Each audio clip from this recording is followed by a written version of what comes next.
एक महात्मा की घरवाली ना बहुत विचित्र थी, बहुत गाली बकती थी, बहुत उल्टा सीधा बोलती थी, लेकिन जीवन में महात्मा बहुत समझदार थे। तब तो वो महात्मा थे, बहुत ज्ञानी थे, समझदार थे, बुद्धि बहुत अच्छी थी उनकी, भगवान का जप करते थे, ठाकुर जी का कीर्तन करते थे, निरंतर कीर्तन करते, निरंतर जप करते। एक बार क्या हुआ, पत्नी ने कहा कि मुझको ना गन्ना खाना है, गन्ना चूसने का मन है। महात्मा बोले हम लाते। वो खेत में गए, महात्मा तो महात्मा, और खेत में बगल के खेत वाले मिल गए तो सत्संग में फंस गए। सुबह के गए, शाम हो गई। अब याद आया कि पत्नी तो डांटेगी, सोई गन्ना का गट्ठा जल्दी जल्दी सिर पर रखा और चले आए। शाम को आए और तो वैसे ही खतरनाक थी पत्नी, ऊपर से सुबह से बैठी इंतजार में। रास्ते में छोटे छोटे बच्चे मिल गए, बाबा बाबा मुझको भी गन्ना दो ना, मुझको भी दो। इनने गन्ना बांटना शुरू कर दिया। अब बच्चा सिंगल एक लेके आ गए घर। पत्नी बोली, सीधी दरवाजे पे खड़ी थी, कहां थे? बोले गन्ना लेने गए थे। बोली कितने बजे गए थे? बोले सुबह। अब तक क्या कर रहे थे? बोले वो क्या है ना, कुछ महात्मा मिल गए तो बात करने लगे, हमें पता है नंबर 1 के निकम्मे हो। पत्नी ने ऐसा कहा। गन्ना कहां है? तो पीछे छुपाए थे, एक ही बचा था, बाकी बट गए थे। ये है, ये क्या है? गन्ने हैं। ये तो ये एक है, बाकी बच्चों ने ले लिए। और पत्नी को जो गुस्सा चढ़ी महाराज, महाकाली बन गई वो। सोई छुड़ा करके गन्ना और महात्मा की देह सुटाई।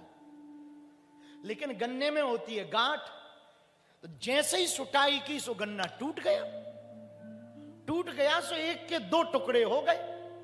अब देखना आपदा को अवसर में कैसे बदला महात्मा ने। दोनों टुकड़े महात्मा उठाता हुआ बोला, भाग्यवान तू बड़ी समझदार है, हम 2 लोग थे, गन्ना एक था, तूने तोड़कर 2 टुकड़े कर ले, एक तू खा, एक मैं चूसता हूं। एक तू ले, एक मैं चूसता हूं। मेरे पागलों, आपदा को आप अवसर में बदलने की कला सीखो। विपत्ति को भी, मुसीबत को भी भगवान की कृपा समझो। रामचरितमानस में विभीषण जी के ऊपर विपत्ति आई। क्या विपत्ति आई? रावण ने लात मार दी और जैसे ही चरण प्रहार किया, विभीषण जी ने तुरंत प्रण कर लिया। क्या प्रण किया? कि अब रावण ने दुत्कार दिया, अब मुझे राम स्वीकार कर लेंगे। अपनी विपत्ति पे रोना नहीं रोया कि मैं भाई हूं, तुम्हारे लिए जिंदगी भर ये करता रहा, वो करता रहा, मैं तुम्हारा भला चाहता था, तुमने मुझे लात क्यों मार दी। ना ना ना, समझ गए कि अब इसकी मति मारी गई। तुरंत घर छोड़ करके, लंका को छोड़ करके राम जी की शरण में आ गए। अस कही चला विभीषण जब ही, आयुहीन भये सब तब ही। ऐसा कहकर के जैसे विभीषण जी गए ना, सब आयुहीन हो गए, राम जी की शरण में आ गए। मेरे पागलों, हमारा मानना है विभीषण को यदि रावण लात ना मारता ना, तो विभीषण लंका का राजा ना बन पाते। लात मारी तो इन्हें राम जी का ख्याल आया, राम जी का ख्याल आया तो ये राम जी की शरण में चले गए। राम जी की शरण में गए तो क्या हुआ? रावण मारा गया और लंका का राजा कौन बन गया? बोलो बोलो बोलो, विभीषण जी। क्यों बने? क्यों बने? इन्होंने अपनी आपदा को अवसर में बदला। किस में बदला? बोलो ना जोर से, जरा जोर से बोलो।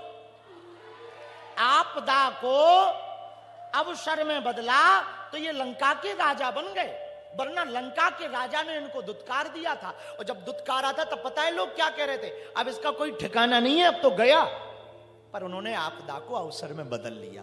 आपदा को अवसर पर बदला ना तो जीवन में। एक कथा और हम आपको बता दें, आपदा को अवसर वाली में याद आया, भृगु जी ने चरण प्रहार किया भगवान हरि की छाती पर, श्री हरि की छाती पर।